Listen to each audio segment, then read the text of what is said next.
ማለት እኔ እመጣለሁ ብያለሁ ታልኩ ምን ሆነሽ ነው?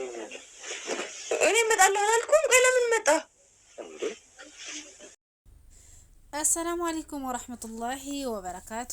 ውዲና የተከበራችሁ ውድ ቻናሌ ተከታታይ ሰዎች እንዴት ናችሁ? ሰላም ናችሁ? እኔ ሰላም ነኝ አልሐምዱሊላህ። እናንተ እንዴት ናችሁ? ስራ ጤና ፊያ እንዴት ነው? ከኔ ጋር ሁሉ ሰላም አልሐምዱሊላህ። ለቻናሉ አዲስ የሆናችሁ ሰብስክራይብ፣ ላይክ፣ ሼር በማድረግ ቤተሰብ ሁኑ እላለሁ በአክብሮት። እንግዲህ በአዲስ ቪዲዮ ካች ብያለሁ ማለት ነው። የታዘብኩት ነገር ቢኖር በዚህ በሴትዮ ነው ማለት ነው። ሐስቢና አላህ ወኒዕመል ወኪል ወላሂ ምንም ቢል የልጅ አባት ነው። ምንም ቢል ባሏ ነው ማለት ነው። ይሄን ያክል አሳልፎ ሰው መሸጥ በጣም ከባድ ነው ማለት ነው። ለማንኛውም አጋለጣት፣ ሀቂቀትን አጋለጣት። እሱ ረሂሙ ጌታ እሱ እኮ ከሰው ብንሸሸግ ሰማውና ምድሩ እኮ ያቃል። ግርግዳው የቤቱ ግርግዳ ጣራው ሰማው ምድሩ እሱ ሀያሉ ጌታ ይመለከታል ማለት ነው። ሀቂቀትን ይሄ ልጅ ትረፍ ሲለው ተመልከቱ። አላህ ስበብ ሽጦለት ወኪል ልኮለት ነው ማለት ነው የተረፈ። ሀቂቀትን በጣም ከባድ ነው። ሲያንቺ ቅሌታም ቀልቃሉ ስትንቀለቀይ እንደዚህ በገዛ እጅሽ እንደዚህ ታፍሪያለሽ ማለት ነው። እሱ መጥቶ ይቅርታ ለመናት፣ ቤታችን እንሂድ፣ ልጃችንን እናሳድግ ባንድ፣ ያላባት ያላናት ልጃችን አይዲግ፣ ልጃችንን ባንድ እናሳድግ ብሎ ለመናት ማለት ነው። ሆር ብላ እንቢዮ አልፈልግም ማለችው። አሁን እንግዲህ አስቡት እንዲህ ማለት ነው። ቅልል ስትይ እንዲህ ነው መቅለል ማለት እንደዚህ ነው። አስባችሁታል? ባሏን አሳልፋ ለብር ብላ ለወንጀለኞች አሳልፋ ምሸጥ። አንድ ጀግና ወንድ እያሳደደ ወንጀለኞችን እያነቀለ የሚይዝን ጀግና ባሏን ልጇን ያን ያክል ቀን አራስ ልጅ ያን ያክል ቀን አግተው ይዘው አሁን ደግሞ አሳልፋ ባሏን በብር ልሸጠው ማለት ነው። ሀቂቀተን ሀቢብቲ አንቺ ዶማ ማለት ነው። አንቺ ዶማ ብር አላቂ ነው። ይሄ በሻንጣ ይዘው ልሸመጡ ብር ሲያልቅ ያልቃል ማለት ነው። ባልሽ ግን መቼም ጊዜ ህይወታችሁ እስካለ ድረስ ምድር ላይ እስካላችሁ ድረስ ባልሽ ነው። የልጅሽ አባት ነው። አንቺ እኮ አሁን ባልሽን ሳይሆን የሸጥሽው የገዛ ልጅሽን እንደሸጥሽ ወቂ ማለት ነው። ይሄ ልጅ ነገ ሲያርግ ይሄን ቪዲዮ መመልከቱ አይቀርም። አባቱን እንደገና ደግሞ ይቅርታ አባቱን ደግሞ መሸጡሽ እንደዚህ ነገ ይደርስበታል ይሄ ልጅ ማለት ነው። አንቺ አሁን ይሄንን ምን ልትመልሽለት ነው? ለልጁ ምን ልትመልሽለት ነው? ይሄን ያክል እንደዛ አድርጎ ባለን አሳልፎ ለጥላት መሸጥ ምን ይሉታል? ኧረ እባክሽ ታይ እንጂ አሳልፈህ ልትሰጪ ባሌን እንድትገሉት አልፈልግም፣ ባሌን ፈልገዋለሁ። ታይ እንጂ ባልሽን ትፈልጊዋለሽ። ኧረ እባክሽ ባልሽን ፈለግሽው አሳልፈሽ በብር ተደራድረሽ እየሸሽው ባልሽን ትፈልጊያለሽ። በይ መጀመሪያ ባልሽን አሳምረሽ ተጠንቀቀሽ ባልሽን መጠበቅ ሲገባሽ አሳልፈሽ ለጥላት ስትሰጪው ከዚህ በላይ ምን አለው? ከእናትና እህቶቹ ምን ትለያለሽ? አብረሽ የተጨፈለቅሽ እንዴት ከዚህ በላይ ምን ትጎጂዋለሽ? ልቡን ሰበርሽው እኮ ምን የመሰልሽው ቶፋነሽ። ለማንኛውም እስኪ እንመልከት። አንዴ እኮ አይደለም ሁለተኛሽ ነው ዛሬ ስትቀበይ እኮ እዛ መጣችና ሰጠችኝ ምናምን ቢል በለት ምን ማለት ነው? ያንን ሁላ ሰዓት አንቺን ይቅርታ ለማለት ስለምንሽ የነበረው ይሄን ሰዓት ጠብቃል። ቀድመሽ እንደሸጥሽኝ እኔ ፈርጇለኝ። ቆይሸሻል። ከሸጥሽኝ ቆየሽ እኮ አንቺ። እናንተን አልሸጥኩ። ከዚህ በላይ ከዚህ ስራ እንድትላቀቅ አደረኩት። አምጪ እሱን ገንዘብሽ አምጪ። ምን አደርግልሃል? በቃ መልስላችኋለሁ። አምጪ። ቀድመሽ የወሰድሽው ገንዘብ ምን አደረግሽ? እኔ የተወሰነ ገንዘብ ስላለ አርለልሽ አንተም ስራህን አቁመህ መኖር እንችላለን አይደል?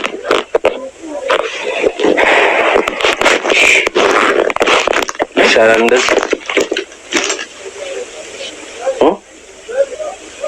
እኔ እኮ እንደዚህ እንደሚሆን አልሰብኩ ነበር። አትበይኝ፣ እንደዚህ እንዳትይኝ። ምን ስትይ ሳገኝሻቸው እራሳቸው ናቸው የመጡ ቤት ድረስ መጡ። ከዛስ በቃ አትነግሪኝ? ምን ብለው? እኔማ ነገርኩ እኮ በራሴ መንገድ ከዚህ ስራ ወጣልኩ በልከኝ። እኔ ምን ላድርግሽ? ስለዚህ ከዛም እኛ አስፈራርተነውም የሆነ ነገር አድርገን እንዲተው እናደርጋለን። ባልሽን አትፈልጊውም ወይ ምናምን ብለው እንትን ሲሉ እሺ አልኳቸው። ተስማማ በሀሳባቸው። ተስማምተሽም ቢሆን ብትነግሪኝ ምን ችግር አለ? እንዴት ብዬ አንተ አትቀበልማ? እንዴት ብዬ እነግርሃለሁ? እንደዚህ ነበር ልንኖር ነበር። እኔ እኮ በዛም ሆነ በዚህ መንገድ አንተ ማጣት አልፈልግም። እሱን ታውቃለህ። አይ አልመሰለኝም። ለዛ ነው። እንዴት ነው እኔን ማጣት የማትፈልጊው? አሳልፈሽ በገንዘብ ከሸጥሽኝ በኋላ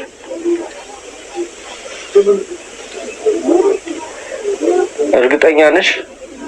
አንቺ ይህን ገንዘብ ተቀብለሽ ነው?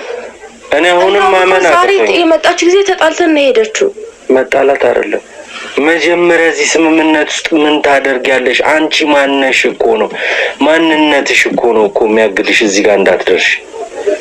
እህቶቼ፣ እናቴ፣ አንቺ፣ ራሴን ነው ምንድን ነው አላማችሁን? አልገባኝም እኮ ሲጀመር ማላውቀውን ሰው አግብቼ ወልጄ መኖር የነበረው ተዋወቅም ማለት ነው። አላውቃችሁም ማለት ነው። ቤተሰቦቼንም ምን ማለት ነው? ቆይ አላውቃችሁም ማለት አላውቃችሁም ማለት እንዴት? በቃ አሻጠፉ አይደለ? ይቅርታ ጠይቁ እኮ በቃ ይቅርታ አድርግልኝ። እኔ እኮ አንተን ላለማጣት በራሴ መንገድ መሄዴ ነው። እርግጠኛ ነሽ? እና ሌላ የተለየ ምክንያት ይኖረኛል? አንቺ እኔን ላለማጣት ይሄንን ነገር ያደረግሽው ከሆነ በእርግጠኝነት እያንዳንዱን በዚህ ዙሪያ መጥቶ ሲያናግርሽ የነበረው ራስሽም ትሄጂ እንደነበር መረጃው አለኝ። እያንዳንዱን ሰው ልታሳይኝ ቃል ትገቢልኛለሽ? ከዛ ግን አብረን እንሆናለን። እሱን እግዚአብሔር ነው የሚያውቀው። ያንቺን እኔ አንቺ እኮ እንደምትፈሪው ሆንኩ እኮ መፍራት ጀምራለሁ። እኔም እኮ ለራሴ እፈራለሁ አይደል? ያሳስበኛል። እኔም እኮ ሁኔታ እንዴት ነው ደግመን የምንኖረው እኔና አንቺ?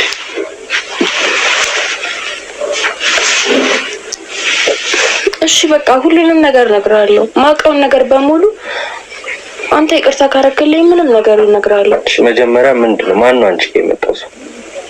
ሁለት ወንዶች ናቸው። እነሱ ጋር ወስዳለሁ። ቦታቸውን አውቀዋለሁ። ቢሮ አላቸው፣ እዛ ወስዳለሁ። እሺ ምንድን ነው ሲሉሽ የነበረው? አንተን ለአንድ ቀን ማግኘት ይፈልጋሉ፣ ብቻህን ማለት ነው። ከዛም ፋይላቸውን እንድትሰጣቸው የያዝክባቸውን መረጃ እንድትሰጣቸው ነው የሚፈልጉት። ካልሰጧቸው ይገሉኛል። እኔ እንዲገሉ አልፈቅድላቸውም። እንገለዋለን። አንቺ እኮ አይደለሽም ማዛዧ። እነሱ የበላይ የሆነ እኮ አካል አላቸው አይደለም? አንቺ እነሱ እንኳን የማያውቁት አለቃ ያላቸው ሰዎች እኮ ናቸው። ስንት ስራ በምሰራበት ሰዓት አሁን ከአንቺ ጋር እዚህ ጋር ቁጭ ብዬ ወንጀለኛ ናት ብዬ ለእኔ ማሰብ አቁማችሁ ነው በቃ በአጠቃላይ ማለት ነው እኮ። በዚህ በኩል አንዱን ስለው በዚህ በኩል አንዱን ስለው እንዲሁ ብክን እንዳልኩ እንድኖር ነው የምትፈቅዱት። እኔ በተቻለሽ አቅም ነገሮችን ለማስተካከል ሞክሪ። እነዚህ ያሉ ያልሻቸውንም ሰዎች ደግሞ በስነ ስርዓት እያንዳንዳቸውን በያሉበት ወስደሽ ታሳይኛለሽ። ይቅርታ ታደርግልኛለህ? እሱም እንደርስበታለን። እሺ በቃ ሁሉንም ነገር አሳያለሁ። ማውቀውን ነገር በሙሉ እቺ የምትመጣውን ሴትዮውም ስልኳንም እሷ እዚህ ናት፣ ተይዛለች በር ላይ። እንዴት ስትወጣ ይዘናታል፣ በር ላይ ናት። እሷም በራሷ የመጣችበትን የላካትን ሰው በስነ ስርዓት ትናገራለች። አንቺም በራስሽ እያንዳንዷን ነገር ትናገራለሽ። በዚህ ልትተባበሪኝ ትችላለሽ። ምንም ችግር የለውም። ማውቀውን ነገር በሙሉ ነገር። ስለዚህ እኔ እዚህ ቤት ባስቀመጥኩት ካሜራ የት ቤት? እያንዳንዱን ነገር አውቄያለሁ። አንቺ ቤት ውስጥ እዚህ ጋር ካሜራ አለ እንዴ? አየሽ? መቼ ነው ያስቀመጥከው ደግሞ ካሜራ? የመጣው ሰዓት ዛሬ። አንተን ራሱን ማመን አልችልም ማለት ነው። ምን ማለት ነው? እንዴት ነው? ቆይ እኔ ሳልፈቅድ እኔ ሳሌ ካሜራ አስቀምጠህብኝ ትሄዳለህ? ይሄን ለማግኘት ስመጣም ይቅርታ ልጠይቅሽ አልነበረም አመጣጤ። መረጃዎች ደርሰውኝ አታረግም ብዬ ነበር አመጣጤ። ግን አድርገሽው አገኘሁሽ። ተበዳይ እኔ ነኝ። አሁን አንቺ እሪ የምትይበት ጊዜ አይደለም። ስለዚህ ሳላመሰግንሽ ማለፍ አልፈልግም። ላመንኩሽ፣ ለተንከባከብኩሽ፣ ለልጅሽ አባት ለሆንኩት ይሄንን ከሰጠሽኝ አመሰግናለሁ። ሌላ ምንም ምልሽ ነገር የለም። ስለዚህ ተነሺ እና ወደ ሰዎቹ ጋር እንሂድ። አይመስልሽም? ፈቃደኛ ነሽ አይደል? ቢያንስ ያቆሰልሽውን ልቤን በዚህ ካሽ። እሺ እሺ። ሰብስክራይብ እያደረጋችሁ ቤተሰብ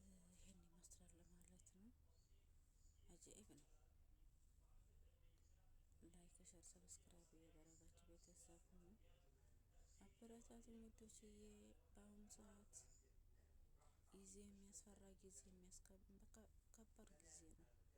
በጣም የሚያስፈራ ጊዜ ላይ ደርሰናል። እንግዲህ ደጉ ቀን አለቀ፣ ክፉ ቀን ደረሰ ማለት ነው።